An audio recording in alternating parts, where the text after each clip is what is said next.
Okay, when we started today, it was actually -2 when I left my house, and Patrick and I decided to take a day trip and head up to the top of Baldy Mountain.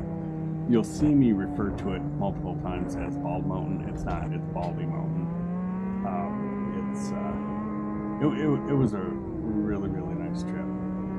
First time for me really to have the newer snow machine out.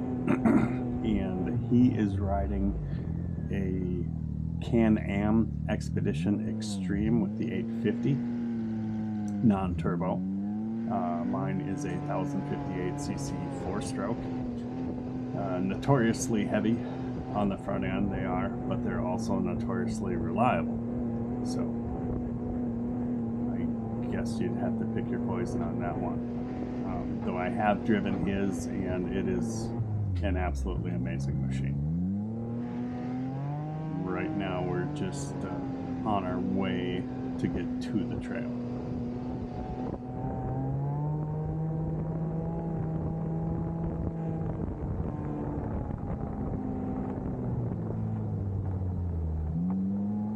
I think during the whole day we probably didn't hit over 50 miles an hour.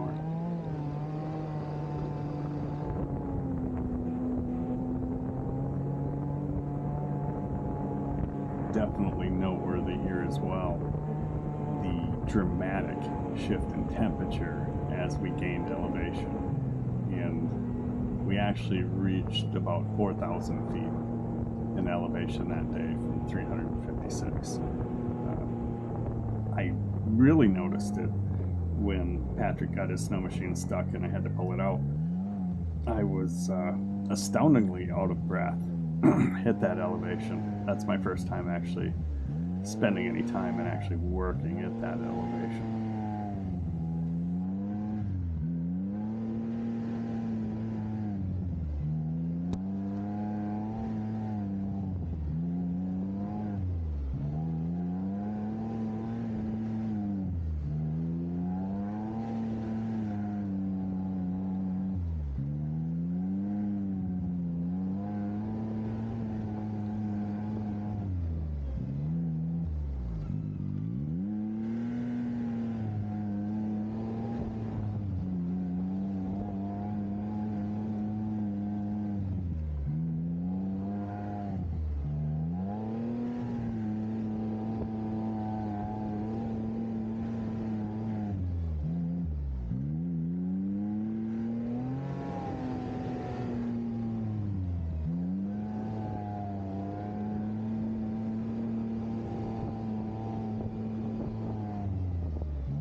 Yeah, I will say this trail, this sort of tight, windy trail, was really kind of a good test of how well this machine handles. And I will say I had no issues with that whatsoever.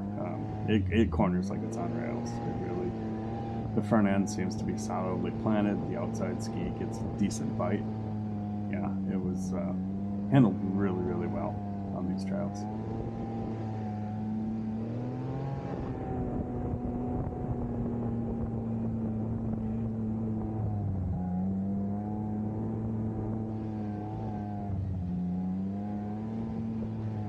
Now, currently at this leg of the journey, we're actually headed to a Lynx set that Patrick has out, and we're trying to get to that. I didn't actually carry a rifle on this because I'm new to this machine. It's not set up quite the way I want it yet. I need to put a gun boot on it because it's too long of a ride to carry it on my back, so I don't have that set up just yet. But here we're on the river. We're on the Little Sioux Sitna River. I don't really care for that. as much as I can stay off the river, that's better. They're always, you got to be really cautious because that ice is always changing. And what's good today might be open water tomorrow, so you do have to be cautious of that.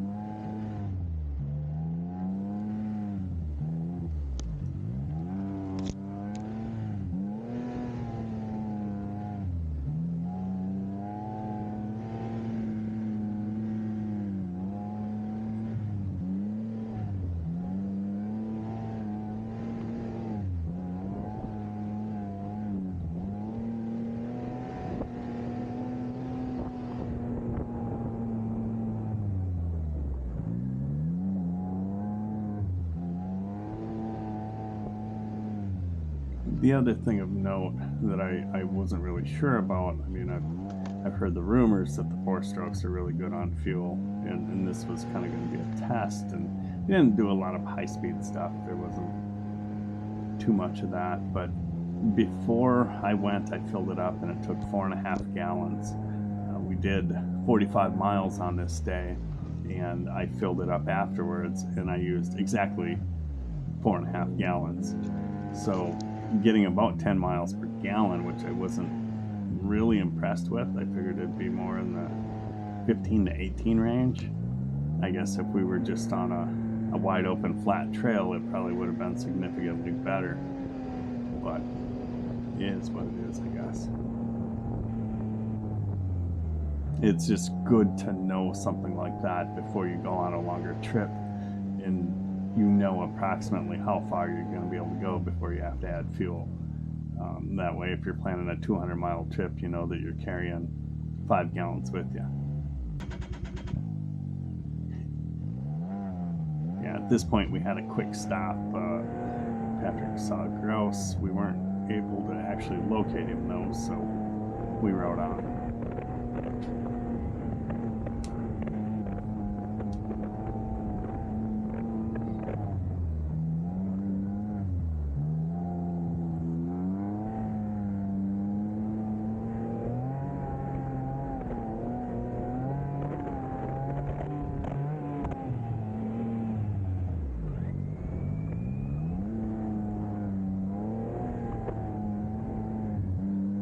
This is a lot of what riding in Alaska is actually like. There are several places, different snow machine clubs that do have groomers and make you nice big wide trails, but a lot of the kind of stuff that we tend to do, or if you're running a trap line, this is the kind of trail to expect.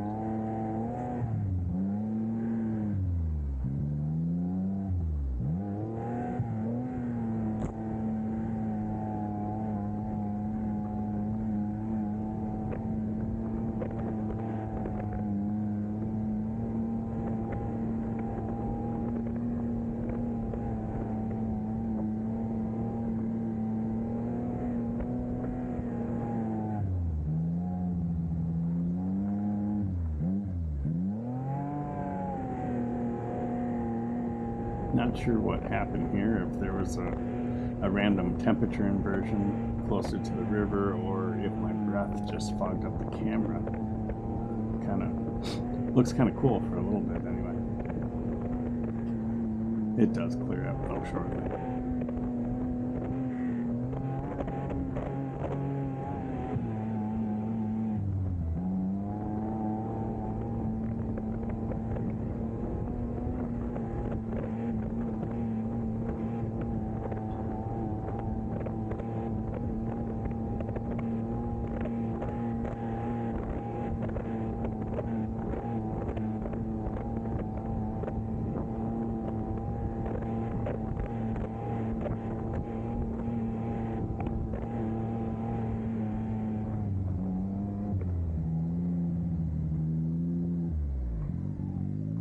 Now, shortly before this, my backpack that I had strapped down 7 different ways with a ratchet strap decided to leave. And you'll hear what sounds like poor audio, or like there's some crackling in the audio. But what that actually is my ratchet strap. The handle portion of it had gotten caught in between the track and the tunnel, and it was making that noise, and I heard it, but I thought possibly it was one of my ice scratchers or something was making that sound, but it wasn't. And we reached the set up here shortly, and that's when I realized A, what was making the noise, and B, that my backpack had gone its own way. We shortly rode back and found that.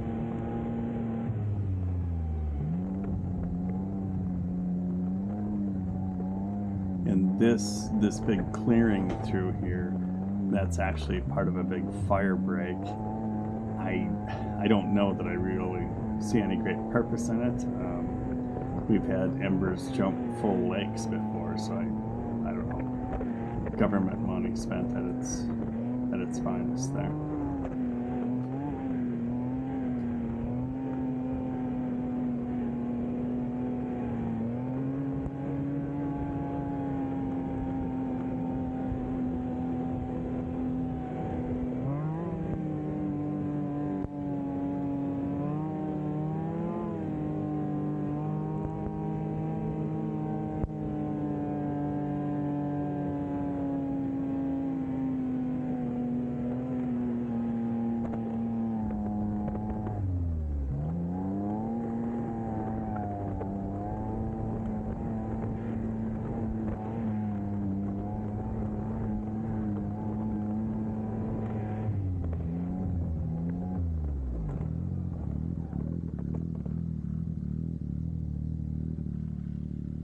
Yeah, and it was at this point that I really noticed the sound and needed to try to figure out. As you can see, the backpack is missing.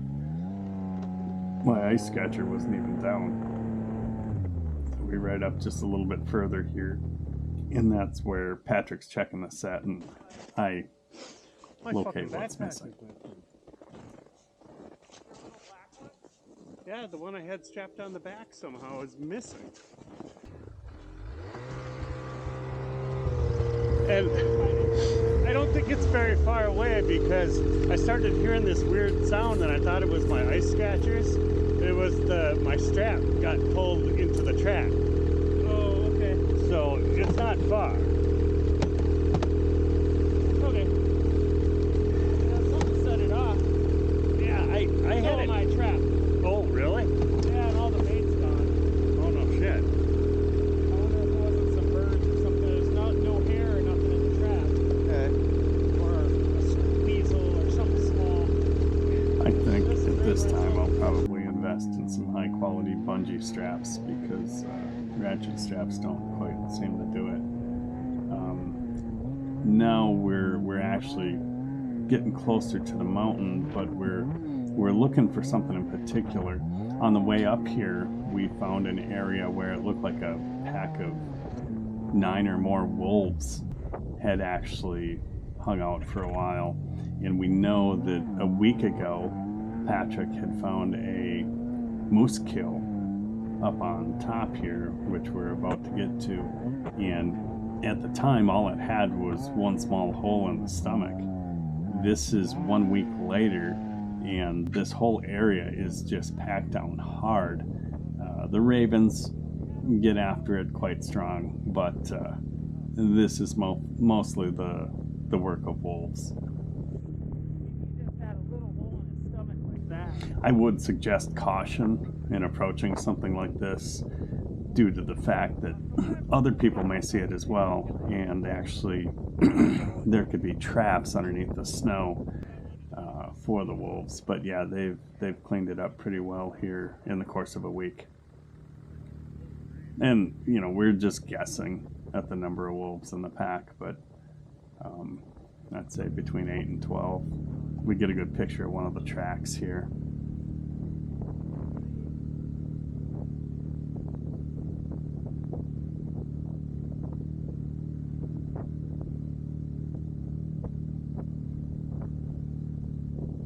Yeah, right there, you can see it.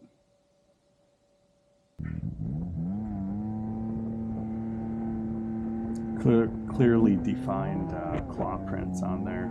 If that had been a lynx or something, you wouldn't see the claws.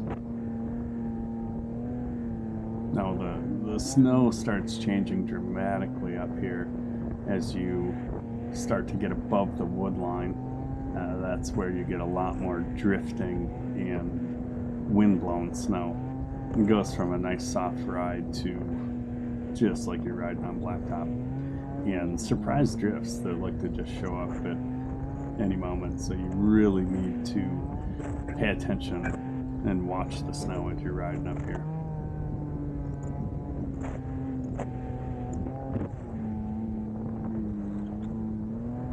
I did have one of these actually. I don't have video of it, so I don't even need to tell you, but because there isn't video evidence. But I did get bucked right off the sled once.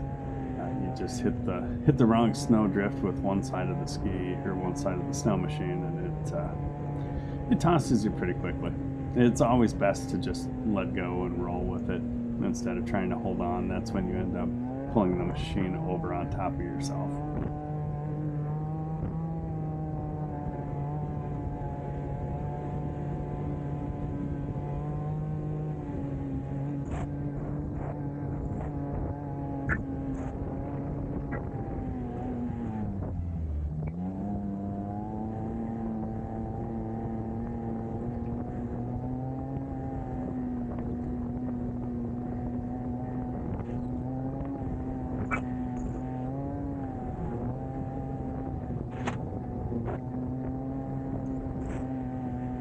The camera I'm using on this is an Insta360 X2. I did have the X3 with me, but I just had this on my helmet because the front bumper of the machine doesn't really give me a good mounting service.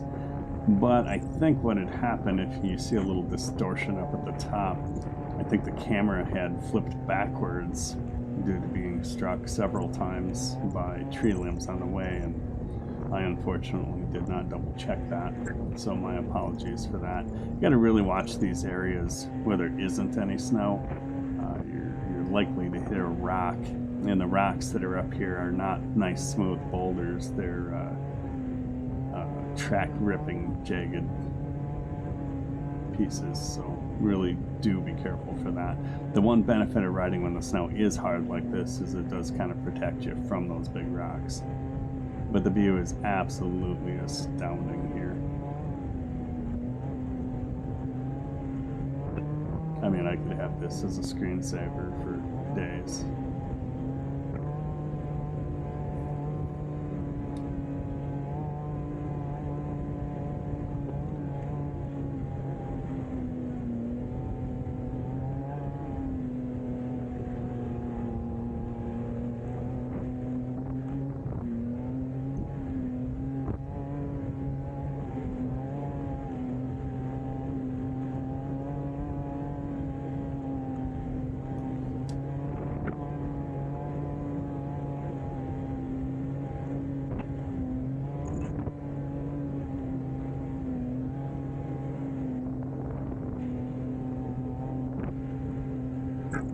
I thought about cutting some of this out just because the length of the video, but honestly, just for the views, I could watch this for days.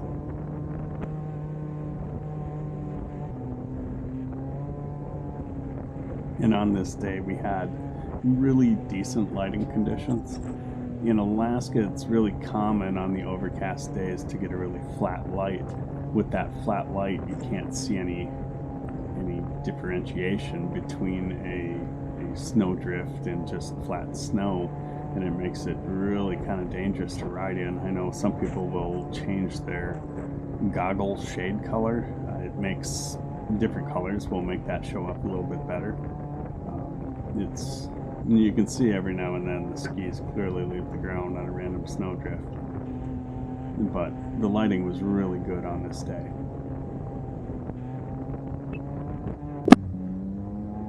I will say the suspension on both machines worked particularly well. This would be tougher on an older machine without quite as much suspension. Patrick tends to ride standing up a lot. It's more comfortable for him, where I tend to sit down. And the suspension on the Yamaha is just absolutely beautiful. It was a really nice ride. And you can tell how hard it is where he's barely leaving tracks on the snow. It's just that wind blown.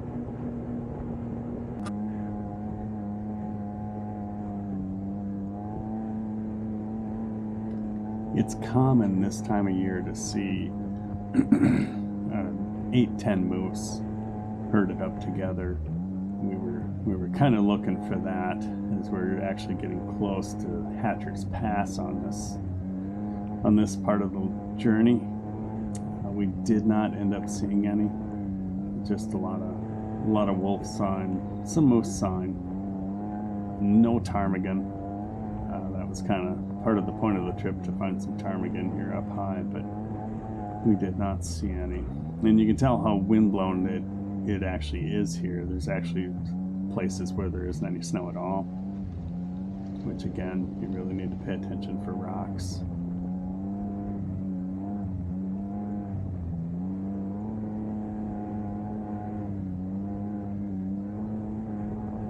And I also recommend when riding up here that you always have at least 2 people. You can probably guess at this point that if one of us were to break down, that would be a really long walk home.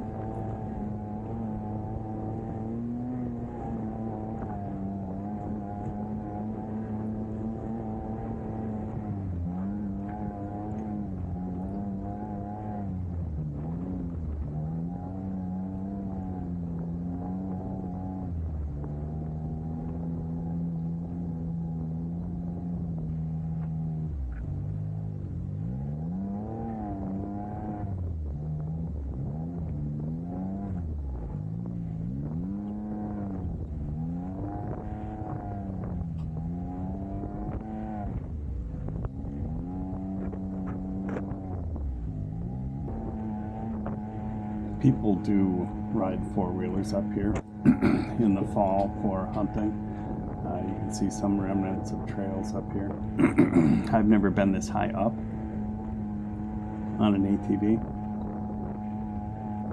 The only time I was here, we were by ourselves, and believe it or not, up on top of the mountain here, it can get pretty swampy. A lot of muskeg, and that's pretty risky to be in when you're by yourself.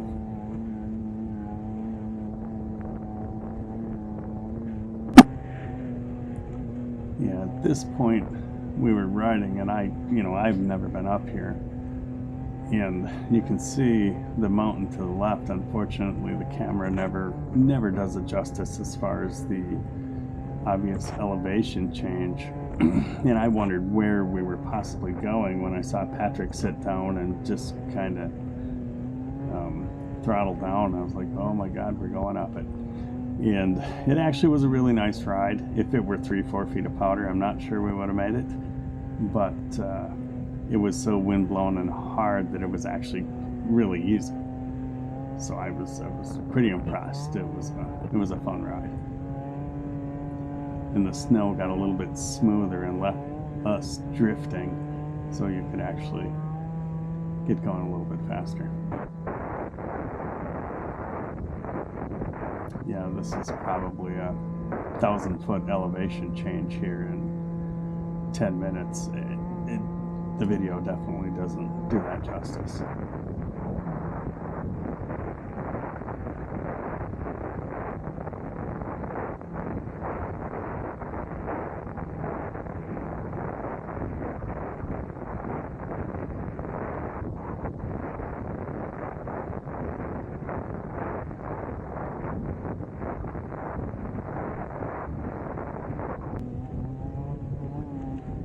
Yeah, you can see ahead of us the little rock garden that pops up there, which would be extremely dangerous in powder snow because you wouldn't see any of that. But we got through that without any issues. Here we're coming up to a radio tower or a cell tower kind of thing. I guess that's what it's used for. Down below us to the right is actually the town of Wasilla in the Matsu Valley, which is what that is. Yeah, this was a pretty incredible ride up to here.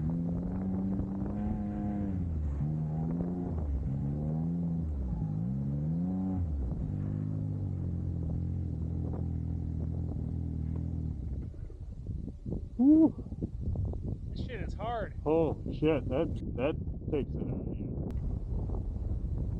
Yeah, we sat here for a moment, got something to drink, tried to stay hydrated. It was oddly considerably warmer up here than it was at my house in the morning. That's beautiful how far you can see. Pretty much right on out to the ocean.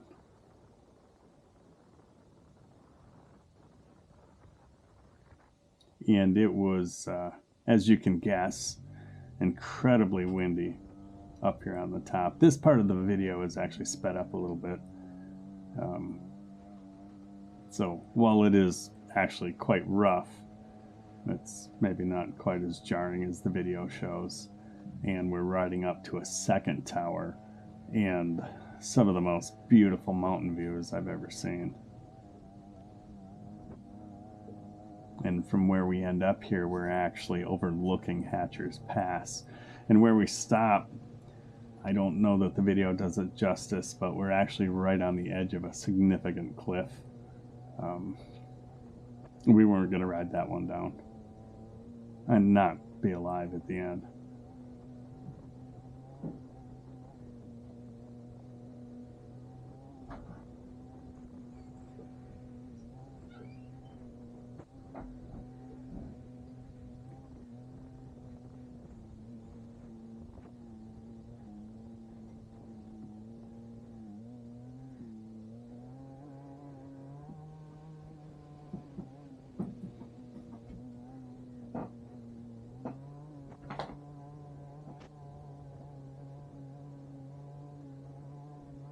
And here is the second transmitter receiver station, I guess, whatever you want to call it.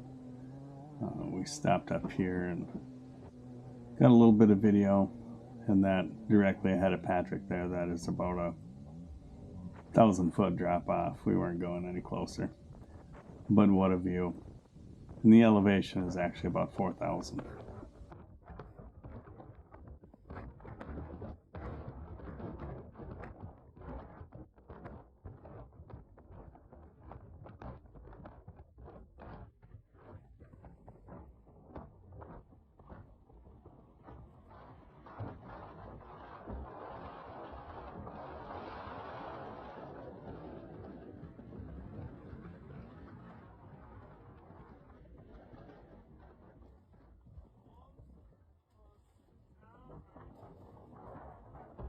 From this point, we turned around and we actually did quite a bit more riding, probably another 20 miles or so. I didn't really get any video of that, but this is what I really wanted to see, the mountain range, and that would be pretty much it for this trip. I know snow machining is a full body workout, and especially going over all this rough drifting like this. And I was sore for about 4 days afterwards. There's some exercises that I need to start taking up here before I do a whole lot more of this. It is definitely one way to stay in shape. And what a beautiful day. So I want to thank you for joining us on this video. Don't forget, on Monday nights we have our live happy hour with Alaska Cut the Cord, and preceding us is Rob and Sarah from the Curmudge Inn. They're quite entertaining and have a very unique property. I would definitely take the time and check them out. I think they start at 4 o'clock and we start at 5:45. So we hope to see you there. If you enjoyed this video, definitely give us a like, thumbs up, and don't forget to subscribe.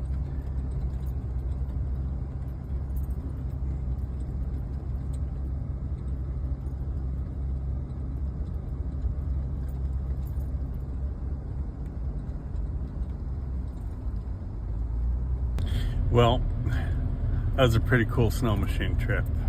We did about 50 miles and rode all the way to the top of Bald Mountain. Yeah, I'd do that again. It's a tough ride, but it was definitely worth it.